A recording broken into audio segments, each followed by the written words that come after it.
Newsday continues here on One News Now. I'm Riza Diaz.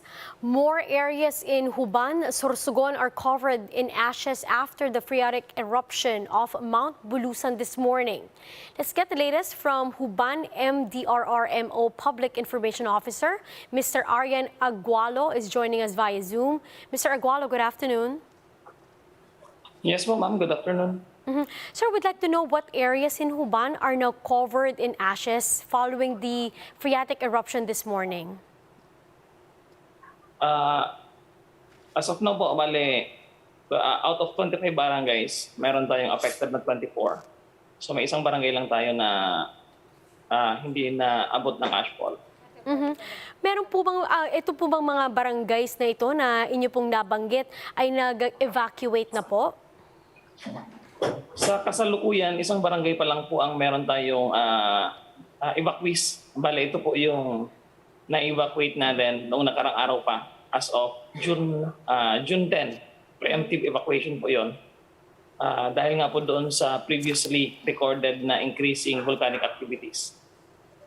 Sir Agualo, ano po ang advice para po sa mga residente? Are they required to evacuate na po? And ano po ang gagawin po natin dun sa mga residente naman pong ayaw pong iwan ng kanilang mga bahay? As of now, wala pa namang order to evacuate kasi kumbaga kanina nga, since madaling araw nangyari, ang advice lang namin kanina to stay indoors. Kumbaga doon sa prior evacuation, nauna na yung mga vulnerable sectors natin na nailikas doon sa Barangay Puting Sapa. So as of now, may 3 evacuation centers po tayo na na-occupy dito po sa may poblasyon. Sir, sa mga nasa evacuation centers po, ano po yung assistance na natatanggap po nila? So for the past days po, nakaka-receive naman sila ng relief goods, family food packs, para po kumbaga habang nasa evacuation center ay natutugunan yung kanilang pangailangan. At tuloy-tuloy pa rin naman po, sir, no? Yung clean up po natin, katulong po yung mga members of the Philippine Army, kung hindi po ako nagkakamali?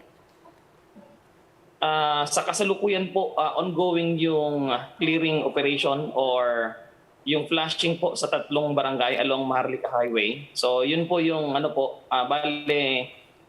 nagtulong-tulong na po yung iba-ibang ahensya, Bureau of Fire Protection, mga LGUs, and then yung sa DPWH fire trucks. May mga na po sa area na nag-operate sa kasalukuyan.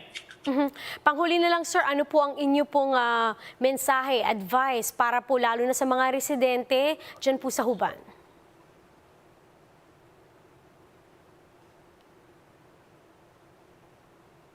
Mapagbantay po, maging alerto. So dapat lagi tayong handa kung ano man ang mangyari. And then panawagan na din po sa mga dadaan dito sa bayan ng Huban na doble ingat tayo, lalo pa at kasalukuyang nag-undergo tayo ng clearing operation. Yun na po.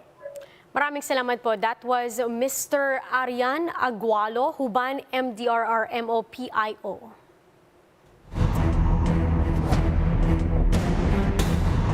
Inaanunsyo po natin sa buong mundo na tayo ay isang bansa na may sariling boses.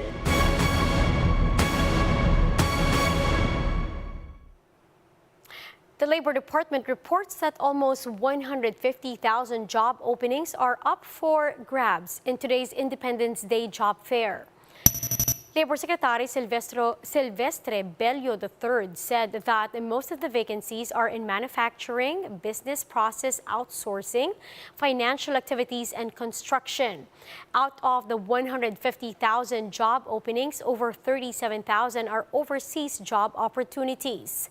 25 job fair sites are open today nationwide. Several government officials have extended their greetings for the commemoration of the 124th Independence Day. President Duterte said that we should let our constant discernment in nation building make us realize that liberties are present to make us wiser and not to prove that we are always right or better. Duterte also said that differences can move us to engage in a healthy and meaningful discourse without hatred and division.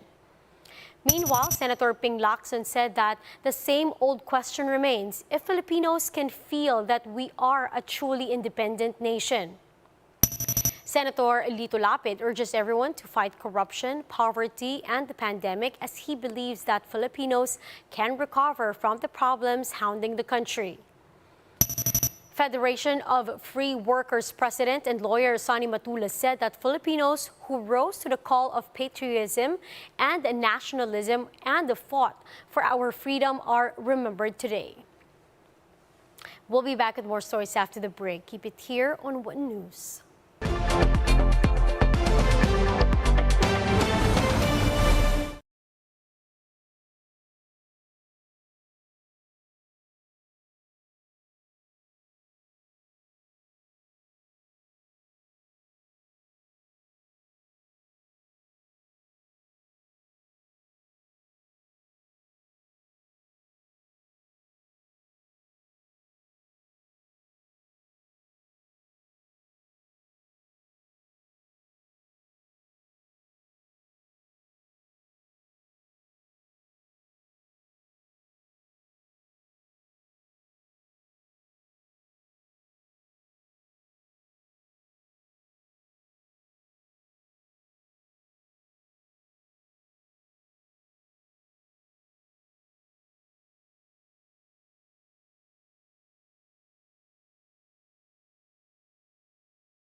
You're still watching One News Now. I'm Riza Diaz.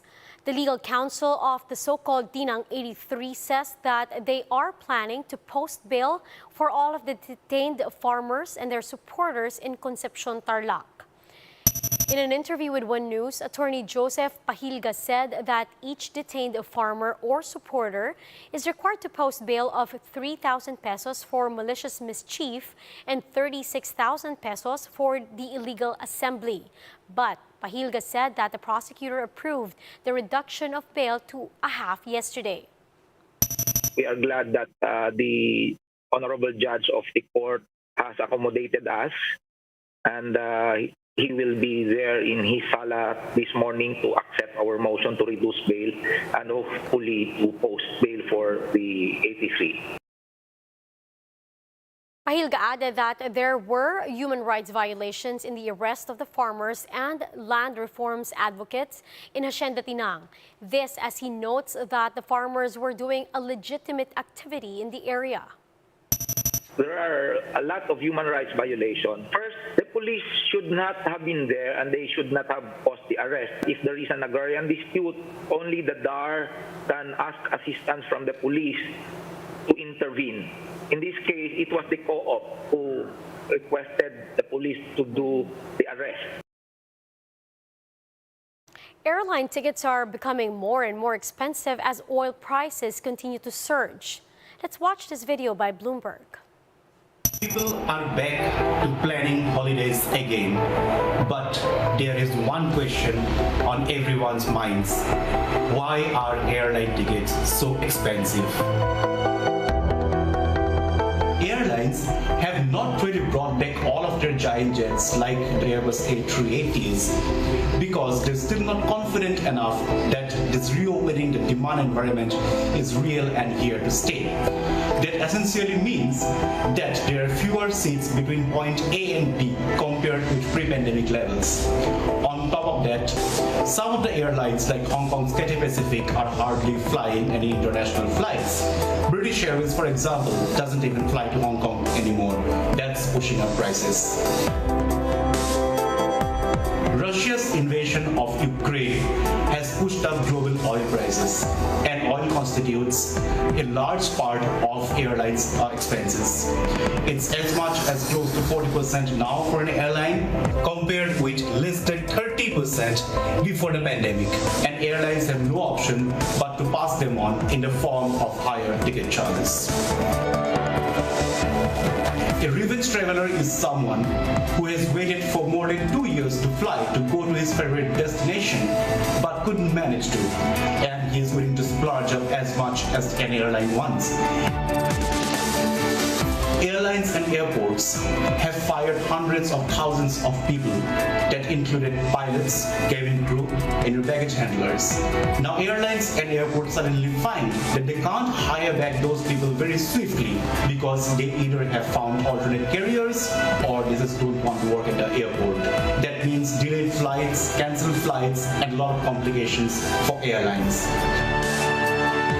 Higher prices give airlines an opportunity to recoup some of the losses. Airlines lost a combined $200 billion in the 3 years to 2022, and now high prices give them some sort of a cushion. But the big question is how long this fair environment will stay. That's anybody's guess. If supply meets demand, if all the aircraft are back in the air, fuel prices are stabilized, then a high fare environment may not stay forever. And those are the top stories of the hour. Join us later at 1:30 in the afternoon as we continue to monitor the day's biggest stories. You can also catch One News on a Signal Play app. Register for a free account now at www.signalplay.com and stream One News live anytime, anywhere. I'm Riza Diaz. Mask on, wash hands, and stay safe, Philippines. We are One News.